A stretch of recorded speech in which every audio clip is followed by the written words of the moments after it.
We're zeroing in on the respiratory system here this morning, and see then we'll make the correlation with the vessels in the tabernacle. So the Ark of the Covenant would correlate with your brain, and the two angels, or the two hemispheres, left and right hemisphere.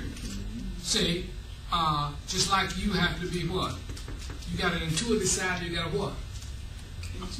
A rational side. You got two parts of the brain, two parts of your personality. You know, you're rational, and usually they say who's who. You look at it. Excuse me. You look at it when they divide it up. Men are supposed to be more what? Rational, and women are supposed to be more what? Intuitive. See, so the two together, just like the brain, they come together. You got the left and right hemisphere to that. And you know what happens? They thought that the right side becomes the left side and the left side. But what happens is that they had people when they removed the whole part of the brain, come to find out they thought this person would be paralyzed. They found out that he just acted normal. They could blew their mind. Mm-hmm. So that's right, exactly. The other side does a compensation. So wait a minute. This is deep. So the brain is the most complex structure, and it's sprinkled up gray and white, like unto what? Like unto this cloud. See, gray and white substance, like unto a cloud, and it governs this whole entire body. It's the seat of authority, the seat of your consciousness. Okay. Then you have the law that was placed in there in the Ark of the Covenant. That corresponds with the what? The master gland is called the master gland, the pituitary gland. Mm-hmm. It secretes it has hormones that it secretes on both sides.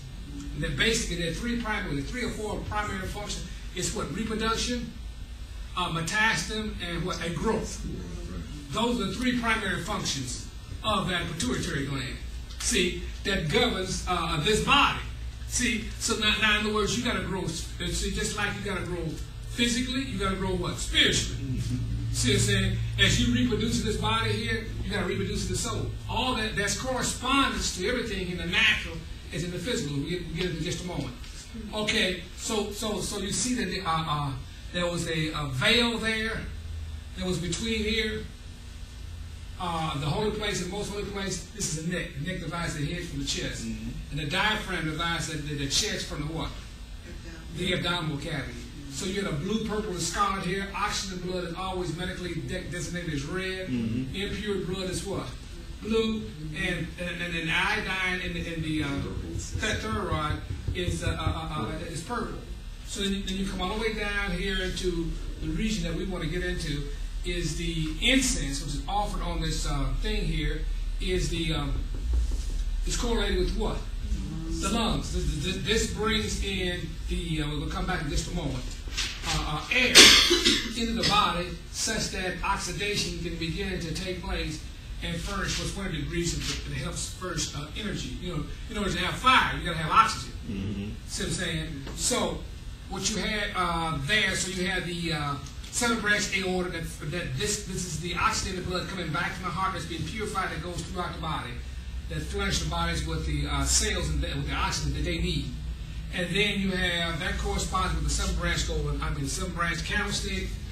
The golden table and shoe bread corresponds with the lungs, the four sides, four chambers of the heart. See, there's a crown that went around this what? Table of shoe bread. There's a coronary artery that goes around the heart that furnishes the heart with blood. So that means crown. So you see how that correlates. Then coming all the way down into the about coming through the diaphragm into the abdominal cavity. You have the kidneys that when they put together, they take the shape and form of a what?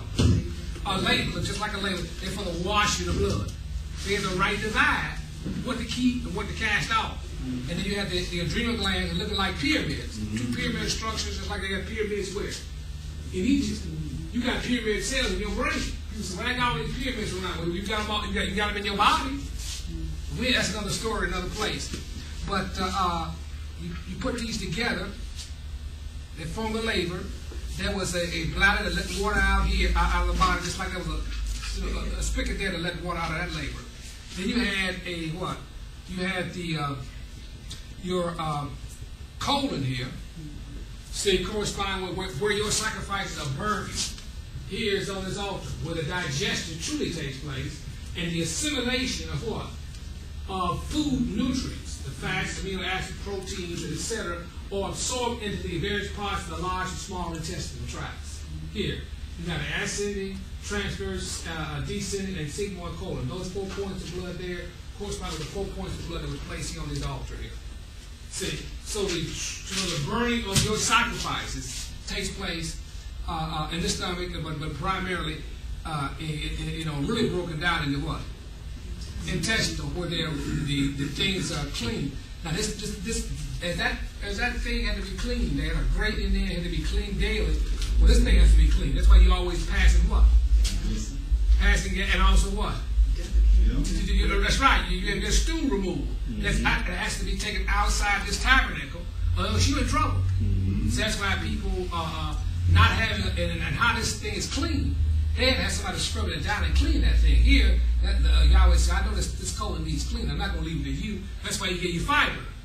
All the food you have has to have fiber. And people say, well, I eat fast food. You have fast food, that stuff that don't have no fiber. And when people, that's what's going to happen to a lot of these people. We told you health-wise, we have this crisis that's coming, this flu come back, people are not eating fruits and vegetables. That's where all the fiber is at.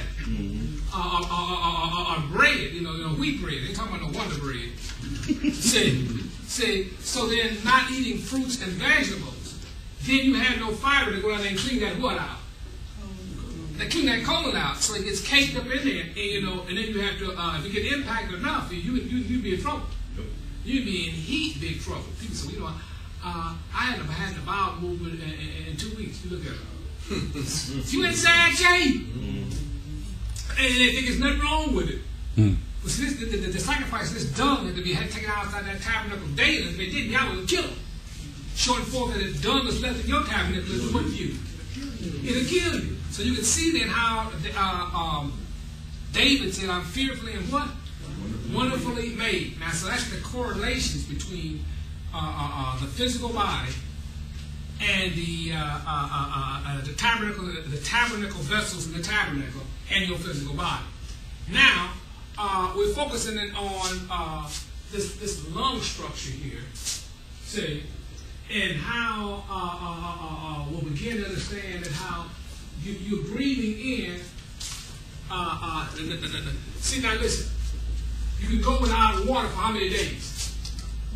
4 or 5 days. And I'm going to show you what happened. There was an earthquake over in Turkey somewhere, and this woman was, they were buried, a wife, husband, and the only water they had to drink was their urine. And under the Muslim customs, the husband, that makes you what? Unclean. So what happened was, the wife and daughter died because the wife and daughter, I forget, or the husband, which was one of them too, I forget which way it went. But one part decided that they wasn't going to what? Drink their urine. And as a result, they did what? Died. But those that drink their urine, in that case, they what? They live.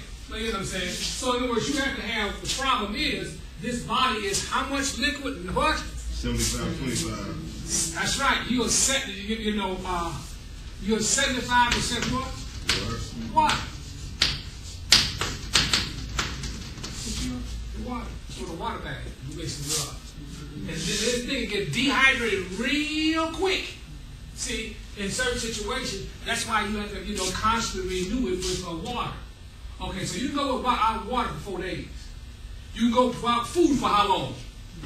30 to 40 minutes. Okay, see. But how long can you go without air? 3 minutes. That's it. You out of here. See, that's what I'm saying. So here we are. The most important thing is air.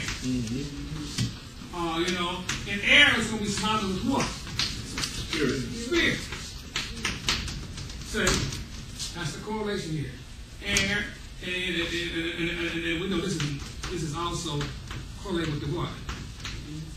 The incense.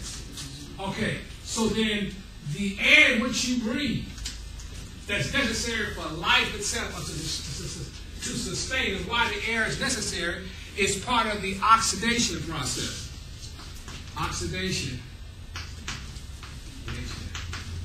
That's actually, it needs to be, it's one of the ingredients that the sales need to